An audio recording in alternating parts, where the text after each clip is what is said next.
been a while.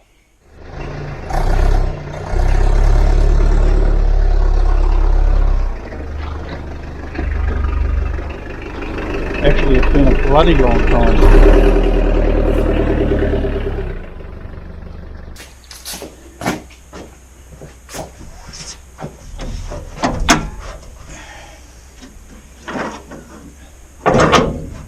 Well, this is a new addition to the Bognett stable.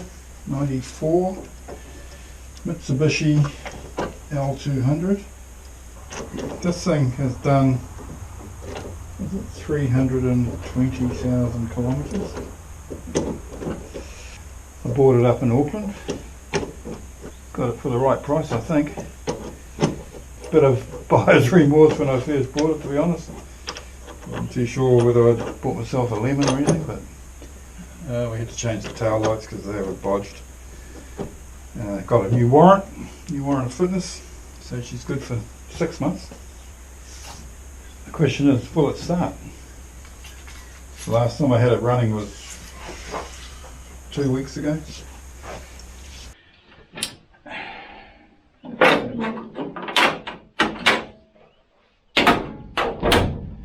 She'll let it go or she won't.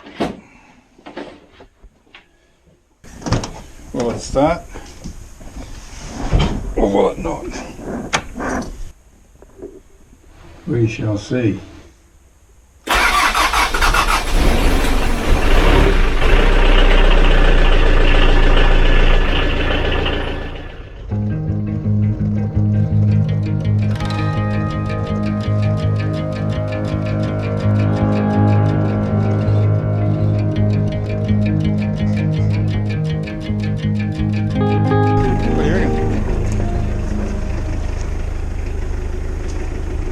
She's a real hack, but she goes alright, so long as you don't try and thrash it.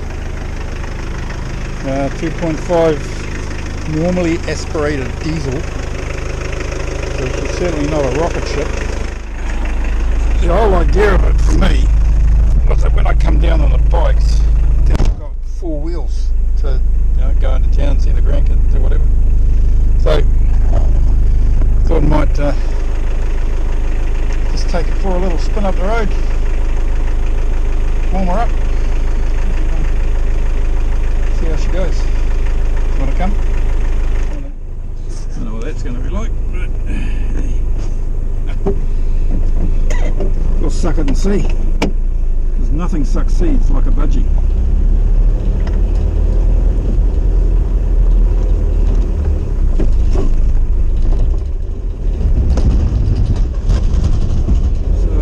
Down to the cemetery.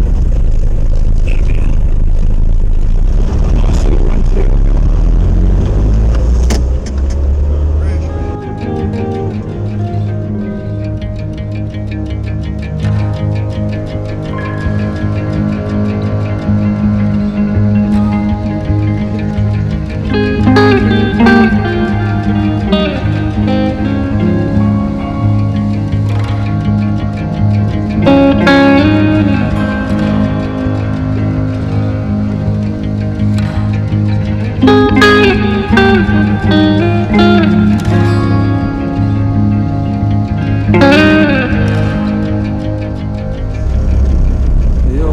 Cemetery.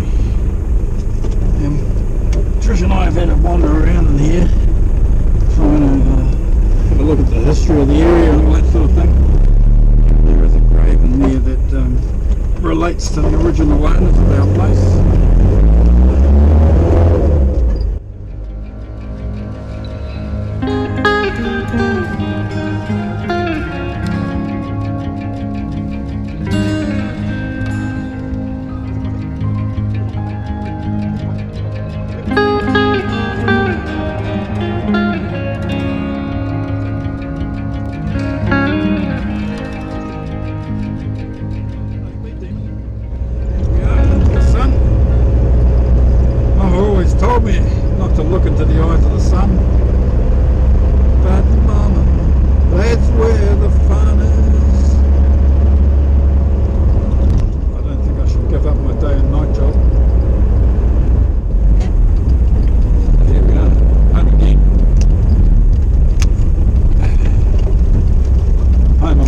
couple of days at the moment.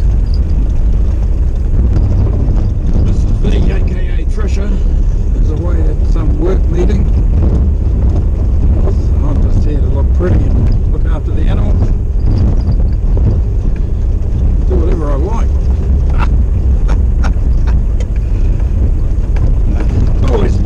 There's always jobs to do around a place like this. But that's the ute. Well pleased with her. She started again.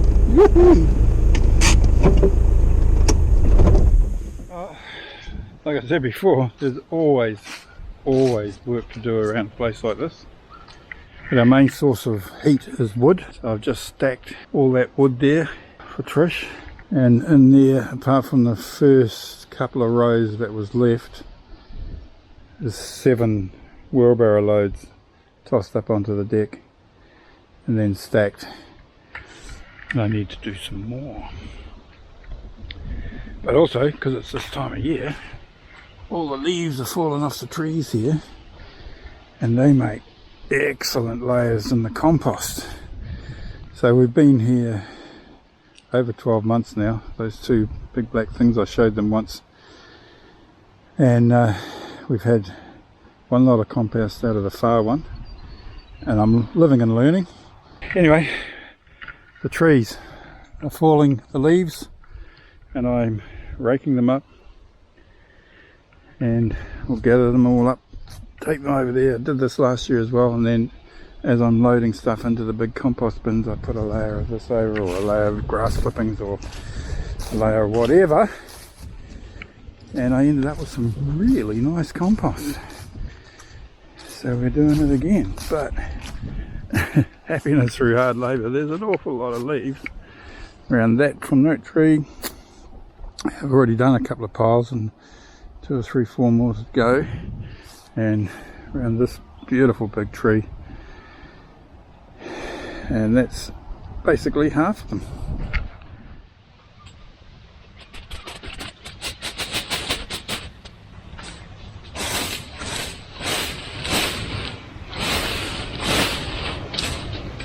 So these leaves have been falling for quite a few weeks now, and it takes a bit of raking.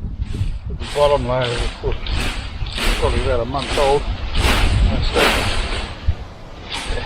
to turn the grass whitish.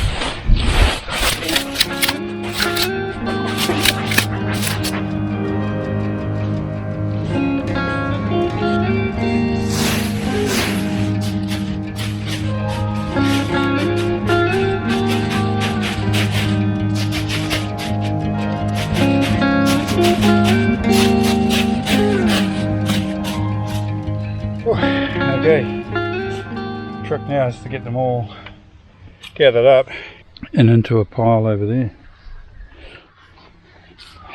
So I haven't figured out a quicker or easier way of gathering these all up.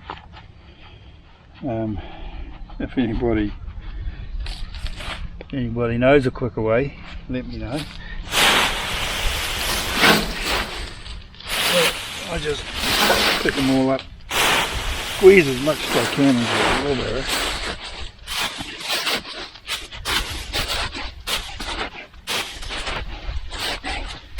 Then reduce, reuse and recycle if you can. So when I fill up this plastic bag, it's surprising how much you can squeeze in here.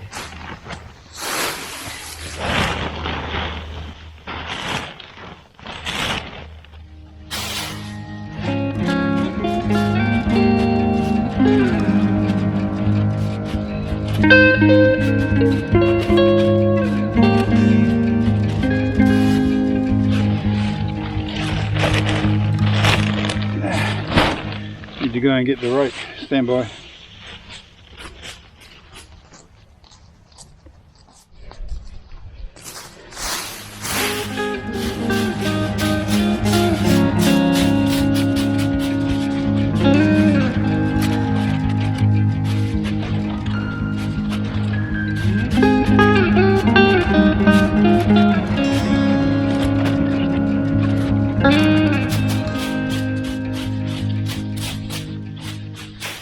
Now, let me see who's waiting for the bag to fall over and it all spills out again.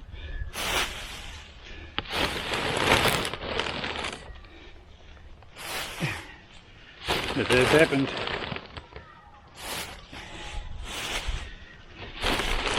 Okay, there you go, that'll do. So now,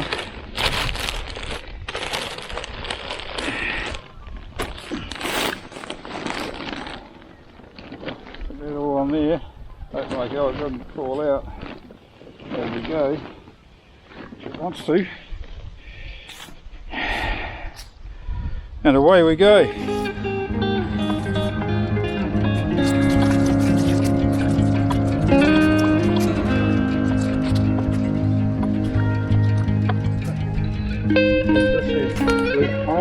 Starting.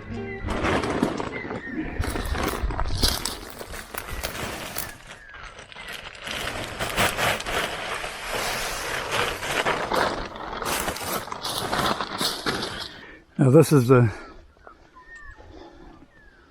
one being refilled now. It was living around about there, and I've been sieving this half, taking out bigger sticks and things that haven't gone down, and then this one over here is the one that I'll leave now for a few months, and it was loaded up right up like that. So over the course of 3 or 4 months it'll sink down, everything underneath becomes beautiful compost. And those bins over there are the kitchen compost bins. The one on the far right is one that we're using, and the next one there is underway, and then I haven't gotten around to clearing all this shit up yet. And that's all the stuff that hasn't gone into the compost. Gonna hire one of those shredders when I'm down here for a week, hopefully, and get it in here and turn all that into mulch and that sort of thing. So let's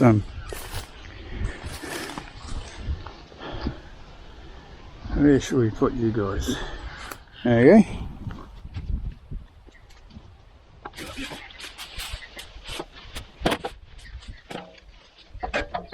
go. Final layer over the middle of this one.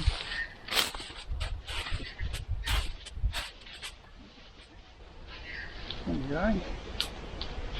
Lovely, lovely. Now Mrs. V is always telling me that I should relax as well when I'm down here. She's a good lady. So, must be time for a coffee. And this is doing something.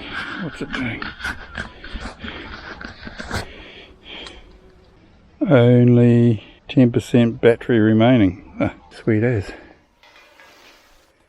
Okay. Stay there, Jess. Good girl. Well, I wasn't too sure if I was going to include this in the video, but it is a catch-up video, what's been happening.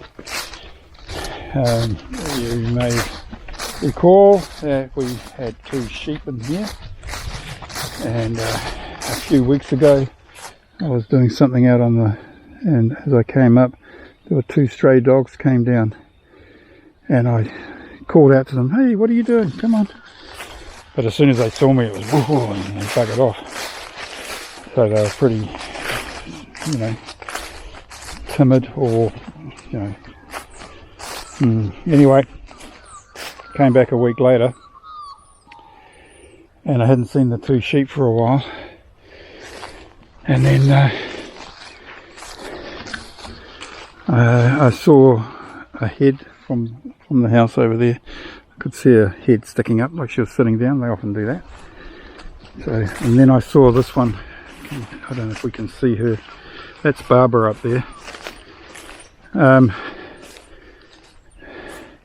I could see her, and she had sort of some black mark around her neck. And I said to Trish, I think we need to go and check on the sheep. So we came over, And Ruby, the friendly pet one, she was hand reared, was just sitting down, seemed to be okay, but this one had some horrific wounds around her neck, and she'd obviously been mauled by a dog. Hello, Barbara. And I called my neighbour. He came straight down. He said he's seen worse from sheep being mauled by dogs, but we needed to catch her and spray some antiseptic stuff on her, and it was getting dark that night. How you doing, Barbara? Hey? That's as close as she'll come to me, and then I tell a lie. So the next morning Tim came back, and you're getting stroppy, are you? Tim came back, and at the same time the farm manager turned up, and with the help of his dog and the three of us, we managed to kind of surround this one. Those working dogs are amazing, mate. No barking, just using the eyes and sneaking up. Anyway, the farm manager managed to grab this one by the back leg, because she's pretty feisty, but as soon as he did that, she just succumbed to whatever you're going to do, and so we were able to spray antiseptic cream on, and she's doing well. She's okay. But Ruby, the tame one, she's what they call cast. She'd just given up. She had no wounds on her. She was good as gold physically, but she just wouldn't get up. And of course she was 8 years old and she was a beast. And then I had to go back up north for work, and Tim said he'd come down every couple of days, which he did, and even tried using ropes to get her up, but she just wasn't going to stand up, so he came down and put her down for us. And rest in peace, Ruby. Thanks for the smiles. So it's all part of life, I guess. When I was talking to the farm manager, I said to him, I saw these stray dogs and I tried to catch them so I could tie them up and call the owners. He says, nah, you shoot them, then you call the owners. If dogs get out and maul farm animals, the farmer has every right by law to shoot the dog. No questions asked. Well, Jessie girl. Hey, Jessie girl. She's only interested in food. You got food? Any food, boss? So what do we do with these dogs when I'm not here? I'm up north at work, and Trisha's at work during the day. That's their daycare pen. So they hang out in there during the day, and they get let out often. So they've got a good life. That one there, Sasha, she's a smart little cookie. She knows she's onto a good thing. So as you know, we're living in limbo. And I work in Auckland, 450 something kilometres north. Trisha's here full time and working down here in the Hawke's Bay, and I come backwards and forwards a lot. I come down a lot on the bikes and that, but I did learn that you can fall asleep on a bike. It was only a micro sleep, nothing happened, but it scared the shit out of me. And the biggest mistake I made was to tell Trisha about it. So now when I'm leaving at like 3 o'clock in the morning after a shift or something like that, I come in the van and I like to play a little game where I put it into Google Maps and then I start it and it tells me you're going to arrive at 4:30 in the morning, whatever, and then I usually turn it off and turn it back on in sections and see how much time I'm gaining, because even in the van I can gain 45 minutes from what Google Maps says at the beginning. So it's a little game I played. There's something else I like about the Google Maps thing when I arrive here. So We've actually got Mrs. V with us at the moment. She's this is the next day from the filming I did yesterday, obviously yesterday, and she's around somewhere. We're going to go for a little ride in the ute, and I'll show you this thing about the Google Maps that I like so much. Stand by. So here's the beautiful Mrs. V. My life is complete. We're off in the ute to do a little errand, and I'll show you guys what I was talking about with the Google Maps. Yeah, darling, you can be the cameraman. Thank you. This way, you mean? Whatever you like. Point it that way upwards. Do whatever you like with it. Yeah, but if I don't get it right, then you'll tell me off later. Yeah, that's later. Oh, I should have cleaned that windscreen, it's awful. Oh well, not now. No. We're in and we're ready to go, and it's a lovely late autumn day.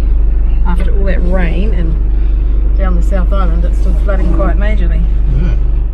80% of accidents happen within 5 kilometres of your house or something. Exactly. I know. Okay. It felt very strange to think that I wasn't going to die.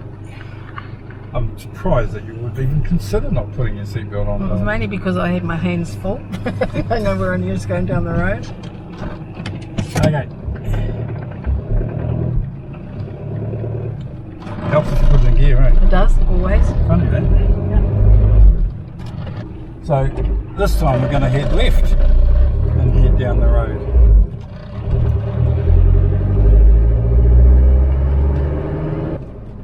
That's the errand done. It's not a luxury vehicle, this one, is it? It's not a luxury vehicle, no. See the mountain?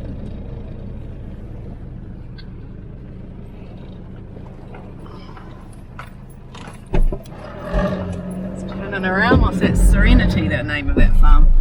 That's way up on the hill there, high. Yeah, the house is right up the top. Whoa, don't go in the ditch, huh? Don't go in the ditch. She's a good wagon, I don't think it's that good. No. Okay, so where's my phone, Jane? Okay, so have a look at this. Google Maps. We'll go there, and I'm not going to go your location. We're going to go from work. No, don't do that. You have to flip it around Stand by. Okay. to home. Home. There we go. So what does it say? 5 hours and 21 minutes. Continue on Kahuranaki Road for 23 kilometres. We're not 23 kilometres away from home. We're only 1.4k anyway. Anyway, so I've only got to hold this, do I? yeah, but so that it can be. I think you need to be further away from the maybe. Anyway, all right, here we go. What am I doing? My arm's going to get tired doing this.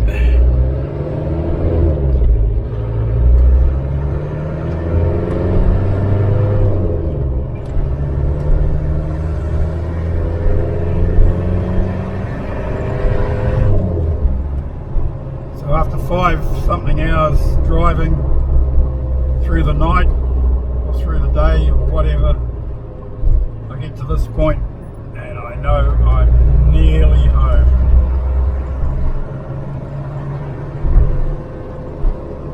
So from here on is our neighbour's farm, which was half of the original farm where we are.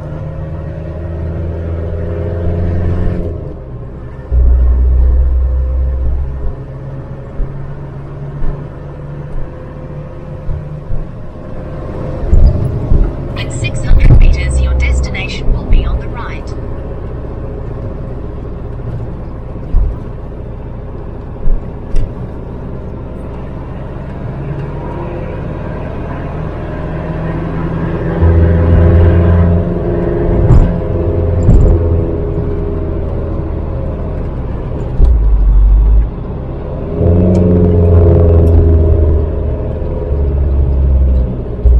Welcome home. It I love says that. welcome home too. Welcome home.